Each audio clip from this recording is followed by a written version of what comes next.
Greetings, slingers. How are you? We're doing a new review, and it's another animated streaming review. This time, we're going to be talking about Friendly Neighborhood Spider-Man. And before I get started, don't forget you can support this channel over on Patreon for just $1 a month, supporting not just the channel but also Manos Publishing.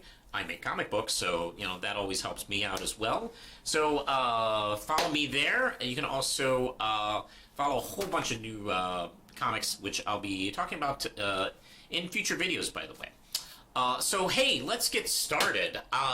There's like this little thing called Friendly Neighborhood Spider-Man, and this has had over the last couple of years, it's had a little bit of a struggle getting going. It was initially announced as a animated prequel to the Tom Holland Spider-Man movies, and then it seemingly was canceled, and then it came back, and then there was some question whether or not it was going to be connected to the MCU. So I feel like there was some kind of behind the scenes like debate and discussion of whether or not it was going to be or whatever. I remember when they initially put out the designs of the characters, the first thing that struck me was how Steve Ditko this looked, and that really excited me. And also what was exciting was, yeah, it had a Steve Ditko flavor, but it took place in the present day. So you had this kind of nice modern spin on his style, and that was exciting to me. As an animated series, yeah, let's go. Because let's not forget this. This is the first animated Spider-Man series that has had a Steve Ditko influence on its look. This is the first time that's been happening since the 60s show, when he was doing the comic. So, oh boy, I was very excited. And I was equally more so excited, really, that they were able to re-announce that the show wasn't dead and it was coming back and it was coming on Disney+. So I like the fact that it's split from the MCU, because not everything has to be connected to the studio films. Especially when you do like different mediums, it's okay. It's okay that this isn't involved with. Like Batman the Animated Series is great, but it's not connected to the Batman or Creature Commandos or the CWDC shows. It doesn't have to be like this connection. It doesn't even have to be in the multiverse. Things can just be things, and I'm okay with that. So with that said, what's the show like? Well, okay, first off, the showrunner... Oh, I didn't write down the showrunner. I apologize.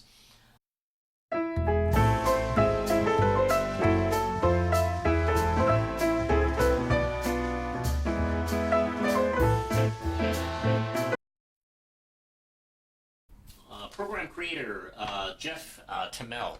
My apologies, Jeff. I wrote down my notes and I completely forgot to write your name down. Anyway, the cast includes, like, Peter Parker is played by Hudson Thames. Coleman Domingo plays Norman Osborn. Grace Song plays Nico Mamori. Zeno Robinson from the Owl House plays Harry Osborn, and Kari Walgreen plays Aunt May Parker. And okay, the premise of the show, like I mentioned, is a kind of modern take on Spider-Man, which anytime you do a Spider-Man, it should be a modern take. But it does really focus on him being a teenager, and after being bitten by a spider from a different dimension, maybe, he gains the Spider-Man powers. And there's a nice kind of fake out in the first scene whether or not he has the Spider-Man powers already. There's Ben Parker is already dead by this point, and the change from general origins is significant, and you think it's magic based or mystical based, which, to be honest, I wasn't totally sold on it, because there's been this addition for the last since the 2000s, of adding this mystical, magical element to Spider-Man, which I have not been a fan of. I was willing to give it a try when they first started doing this. JMS was doing this, and the Amazing Spider-Man run in the 2000s, and I was like, okay, this is like on the fence as if it could be or not. I kind of like that, but writers have been going more and more into that direction. I just do not like it. So my first thought was like, oh great, we're doing that. But I'm not going to spoil anything, but there is a wonderful answer to this, and they sew that up very nicely at the end of this season. So it starts with this fight between a Venom-like creature and Doctor Strange. Of course, if we're doing a Steve Ditko type of show, Doctor Strange has got to be here, and that leads to Spidey getting bit. He saves Nico from the Venom-like monster, and they instantly become fast friends. Cut to Peter, like, kind of doing his thing as Spider-Man with a very homemade suit. It really looks cool. I love how like uncomfortable and really large his web shooters are. Instead of being like perfect like sci-fi devices, they're not. They have these giant tanks. They look really cumbersome. Good Lord, how does he put that? How does he put these tanks in his backpack and go to school with them? Good Lord. I like that a lot in the jersey that is used as a Spider-Man shirt. The only thing on the costume that really looks like pretty close to like, adult superhero mask is the mask itself. It looks really nice. So very quickly he becomes the student or the assistant to Norman Osborn, who very quickly realizes he's Spider-Man and kind of takes the Tony Stark role. As a matter of fact, they do a cute little moment where they do that scene from Homecoming, but it's Norman instead of Tony sitting on the couch talking to May. It's a nice, believable way, because they've always had that kind of weird, like, mentor, student, pupil, enemies type of relationship. And he fits nicely into the Tony Stark role from these films. If you can make an argument that Tony Stark like kind of jumped in and took the Norman Osborn role. And while things are going on, we do have events in the MCU kind of happening in this world, which is fine. You can definitely see the original influence of the MCU being part of this. So that kind of like, it's interesting to see what was and wasn't, and how things developed in that way. I assume when we get to season 2, we're going to see a little less specifics as far as MCU events. That would be my assumption.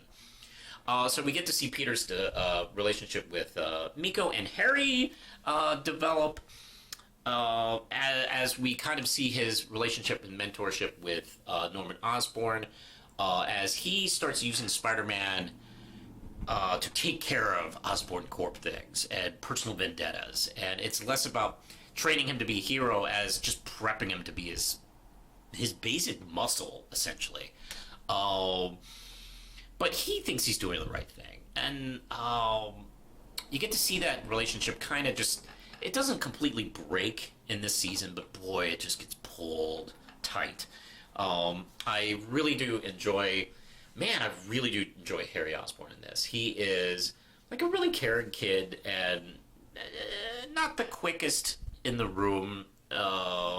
He makes a couple of hilarious mistakes in the season that really kind of push forward the story. And they do a really good job selling you on their friendship, which is sometimes not believable or less believable in different Spider-Man media. But this one really does feel pretty authentic, the way they bond. Also, interesting, Lonnie Lincoln, who is Tombstone, is a student, Peter's age, in high school. He's the football jock. He basically takes the Flash Thompson role.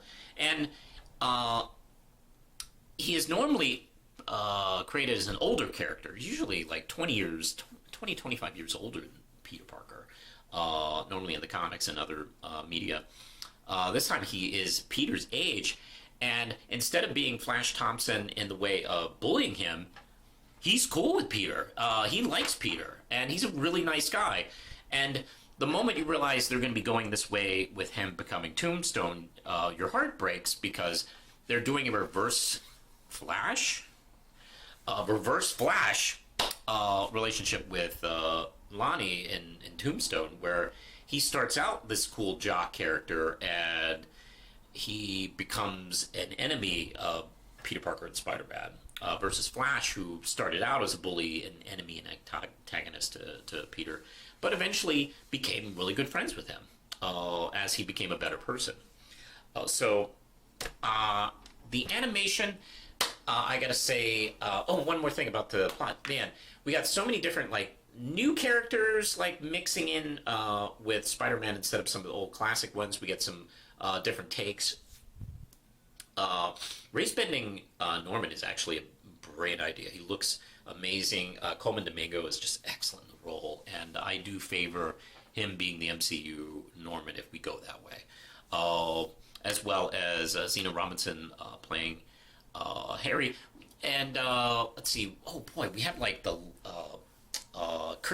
we have Dr. Connors in it, and as soon as she shows up, she's gender bent. As soon as she shows up with that arm missing, I'm like, oh man, she's the lizard. Okay, let's go. I don't know. Anytime a scientist shows up in Spider-Man with a missing arm, it's like, oh, I know what your future is going to be like. So, with all that said, and with so many different like takes and like modernizations and kind of interesting twists, one of the interesting things is seeing Dr. Octopus, classic Steve Ditko Dr. Octopus, and he sticks out like a sore, I don't want to say sticks out like a sore thumb, but he sticks out. Oh my God. And he looks beautiful. The glasses, the voice is excellent, and the way he there's a scene where he's escaping the police and just barely trying because he's so egotistical and just like so full of himself. It's so great. I love Doc Ock. And he hasn't fused with the arms yet in this season. We see him use that technology and other technologies. And very similar to my adventures with Superman, we see characters using tech and just selling them to like random criminals and causing a big commotion. So we see that build throughout this series. And I gotta say, like, also, there's a bit of influence from the Tom Holland Spider-Man. He's an overthinking, talkative kid who is just really good-hearted and just doing his best. And I gotta say, I really do love this Spider-Man. Like, one of the earliest scenes in the series is him stopping a thief from a store, returning the thief to the store owner, and basically pleading their case to, take it easy on them. I love that moment. That's one of the things I love about Spider-Man, and I, always hope doesn't get missing when people do Spider-Man and stuff. The animation, I gotta say, like I mentioned, I love the designs. I don't know how they do this. I don't know if this is CG and cell shaded. This is the stuff I'm not an expert on. So I don't know what the mannerisms. I don't know what the techniques they use in this. Sometimes it works amazing. I think maybe when the budget allows for some scenes to be animated a little bit more carefully, it glows and it's just gorgeous, and there's just so much great stuff. And then some moments where it gets a little uncanny. That's basically some of the smaller scenes where the characters move around, and also it suffers the same problem as some other animated series for TV that take place in like cities. Like, I've seen this before in Miraculous Ladybug and a couple Batman shows and a couple of Ninja Turtle shows. Like, man, where are all the people in this big city? We got New York and France and Gotham City, and like, God, there's like 2 people on the street. That's just the nature of like the budgeting of a television series. So there's that. Also, I keep forgetting like this is like kind of a PG-13 type of show. So every once in a while, characters say things like ass and some other language, and character gets like Spidey gets like impaled in a fight with Scorpion. I keep getting surprised by that because I keep expecting this to be kind of your kids animated stuff, Avatar and Avatar and Batman the Animated Series and some other shows are great, but they have to kind of adhere to the restrictions, and this keeps not doing that. I keep getting surprised by it every time I see it, which is a good thing, by the way. I don't know what to say, but I really enjoyed this. I'm gonna give it. I hesitate to give it 5 out of 5 Ram chips, but the ending of the series, I think, sold it for me. I think the show went from a good show to a great show. So I do recommend, if you're curious about this, give the whole season a try. Check it out.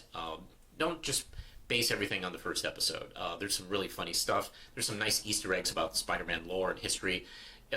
Norman, he experiments with creating a new persona with Spider-Man, and they do the slingers thing, where Peter's in these different costumes and trying out different powers, and he sucks at it. It's so funny. And it's a fun way to bring that into Spider-Man.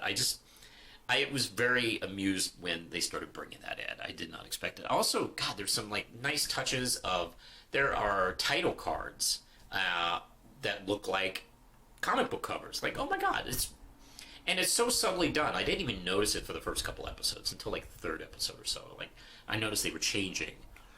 Really good stuff. I was probably gonna maybe give this a 4 out of 5 Ram chips, but I'll be honest with you, I kind of talked myself into 5 as I'm going. I think I think this is one of the best. This is probably the best Spider-Man animated series since Spectacular. I think it beats the crap out of Ultimate and the other Disney one. I forgot. I think that was just called Spider-Man. It just wails on those two, and first season is just tight. Really good stuff. So if you haven't checked this show out, I definitely recommend it. Whether you like classic Spider-Man, comic books, animated Spider-Man, or the MCU. I think it does a nice job tying these all together, frankly. So hey, that's what I think. Let me know in the comments below if you agree with me. What do you think of it? Do you think you should try it out? Let me know. You can put a comment. That always helps me out, by the way. They listen to algorithms. I don't make the thing. You can click like, hit the notification bell for all things Manos. You can also find me at a bunch of social media things. I'm on Instagram, Facebook, Blue Sky, Tumblr. I mentioned Patreon, which you can support the channel, and you can watch and read everything I do on Substack. New stuff I put out, you can check it out there. I think that's all I have. I'm also in future videos going to start plugging specific comic books I think should be mentioned, and I'm gonna start that with the next video, by the way. So keep an eye out for that. All right, I'm gonna get going here. So until next time, push the button.